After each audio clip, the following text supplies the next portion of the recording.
येशूच्या नावात सलाम. आज आपण लूक याचा 9:23 हा अध्याय वाचणार आहे.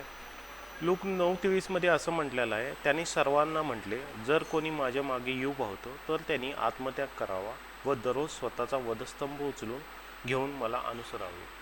आता ह्याच्यात काय म्हटलेलं आहे येशूनी, जर कोणी म्हणजे आपल्याला जर देवाच्या मागं जायचं असेल किंवा देवाला फॉलो करायचं असेल किंवा आपल्याला देवाला अनुसरायचं असेल तर त्यानं पहिला स्वतःचा वधस्तंभ उचला. वधस्तंभ म्हणजे वेगवेगळ्या प्रकारचा असेल, आपल्या सवयीचा असेल, आपल्या कुठल्या रोजच्या सवयी असतील किंवा आपण काहीतरी चुकीचं केलं असेल किंवा दिवसात आपण भरपूर गोष्टी करत असतो, भरपूर आपले तोंडामधनं वाईट गोष्टी निघत असतात, आपण वाईट गोष्टी करत असतो, वाईट विचार करत असतो.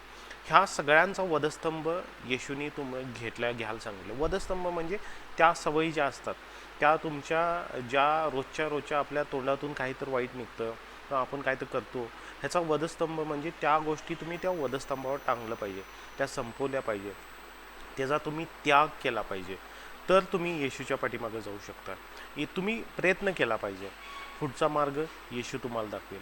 आजचं हे वचन आहे, या वचनाद्वारे तुम्ही आशीर्वादित व्हा. ह्या वचन जे आहे ते आपल्या रोजच्या जीवनात तुम्ही लागू करून घ्या. रोजचं जीवन जे आहे, तुमचं रोजचं जीवन जर आशीर्वादित तुम्हाला करायचं असेल तर ही गोष्ट तुम्हाला केलीच पाहिजे आणि ह्या गोष्टीद्वारे तुम्ही आशीर्वादित व्हाल, हे 100% आहे.